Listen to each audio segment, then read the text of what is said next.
Voltei, hein? O Cá Entre Nós ficou em pausa por algum tempo, porque eu assumi novas funções aqui no meio e acabei precisando me dedicar a outras tarefas. Mas eu senti muita falta de vir aqui papear com vocês. Então, tamo junto.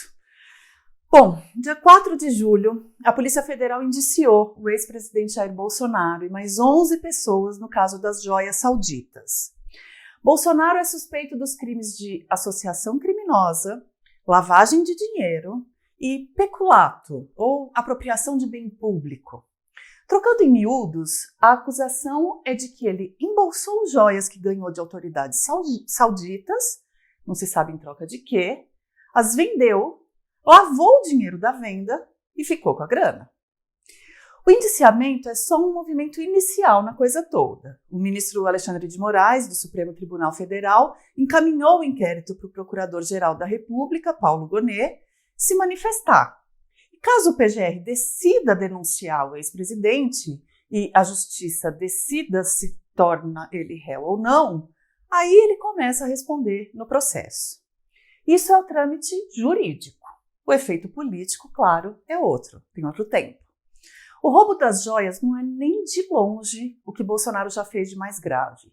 Além de toda a condução, a meu ver, criminosa da pandemia, tem aquele episódiozinho de uma tentativa de golpe de Estado, né? A Polícia Federal está trabalhando forte nas investigações sobre o 8 de janeiro e deve indiciar Bolsonaro nesse caso nos próximos dias.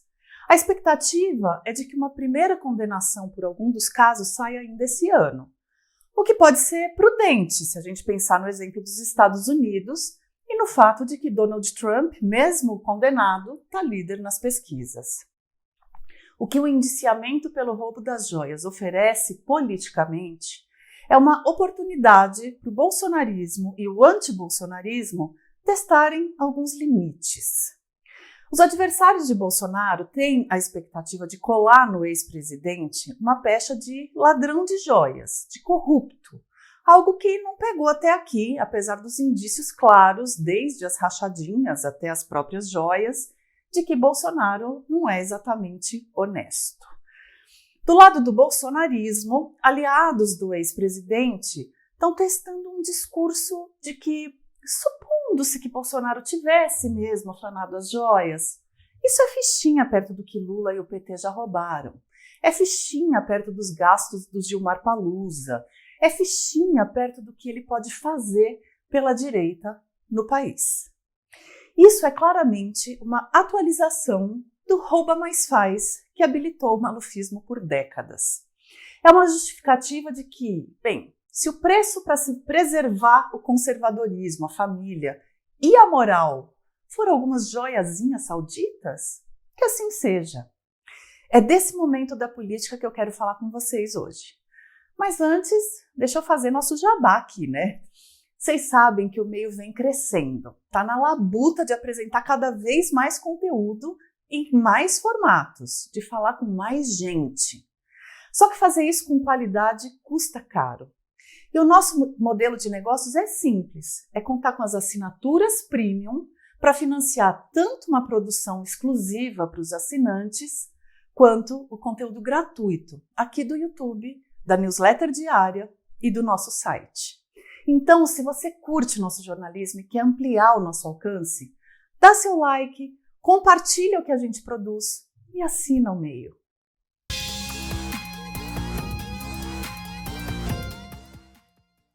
No fim de semana teve o CEPAC em Balneário Camboriú, uma espécie de festival da ultradireita copiado do modelo americano.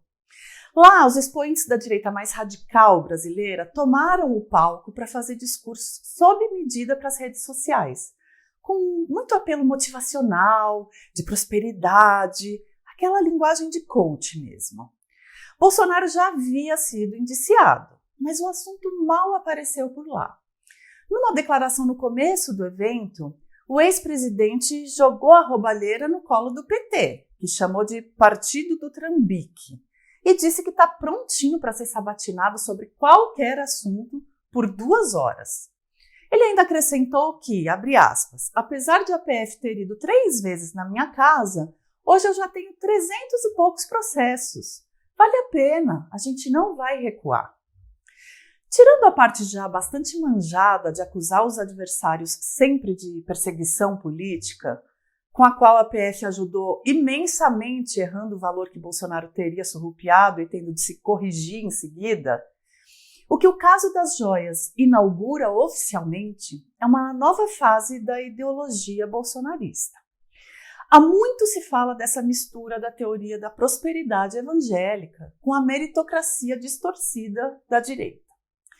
Vejam, não é que qualquer evangélico seja bolsonarista ou use essa mentalidade de forma política. É mais o contrário. O bolsonarismo encontrou um jeito de incorporar o ideal de chegar lá, de vencer na vida e de que isso só é possível para os devotos e fiéis a Deus, ao discurso político da direita radical. A personificação desse amálgama é a figura do deputado mineiro Nicolas Ferreira. Jovem, filho de pastor, de ideias e plataformas dolorosamente retrógradas, ele teve 25 minutos para discursar no CEPAC, ficando atrás só de Bolsonaro e de Javier Milei. Nicolas representa também, muito fielmente, o público da palestra do Jordan Peterson, promovida pelo Brasil Paralelo, que eu acompanhei. O que eu vi ali na fila era esse misto de cristão conservador Faria Limer, tudo ao mesmo tempo agora, numa pessoa só. No caso dos homens, tinha o coletinho puffer, mas tinha também uma corrente com cruz no pescoço. Nas vestes femininas, tinha roupas recatadas e do lar, mas com muita ostentação de joias e marcas. E nas palavras de Peterson, o guru atual da extrema-direita, tinha a noção de que Caim matou Abel porque Abel chegou lá, venceu na vida, por mérito próprio. Que nos dias de hoje, o marxismo político e cultural é Caim e a resistência conservadora é Abel. Ou seja, em nome de proteger os valores morais, vale tudo, inclusive corrompê-los. Essa lógica justifica a passação de pano para Bolsonaro e seus atos de corrupção.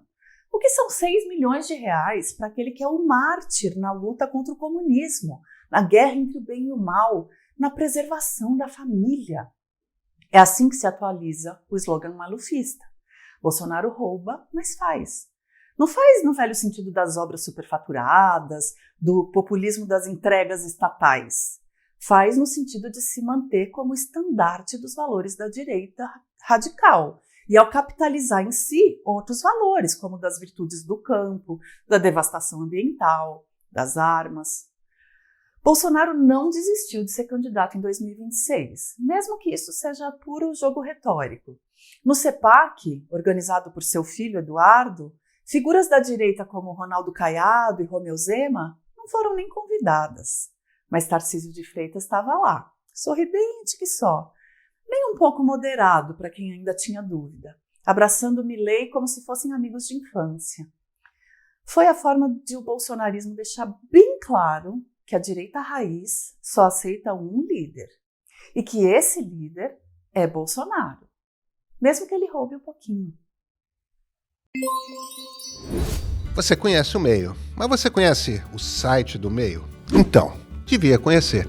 Criamos um site diferente de todos os sites de notícias com os quais você está acostumado. Uma timeline limpa, sem pop-ups, banners ou vídeos pulando na sua frente. Não precisa nem de login e senha para entrar, basta colocar e validar o seu e-mail. Todo o conteúdo da newsletter de hoje e algumas notas quentes que só sairão amanhã. O melhor lugar para encontrar nossos programas em vídeos e podcasts. Um site pensado para você poupar tempo e focar no que importa. Se informar melhor. Acesse o nosso site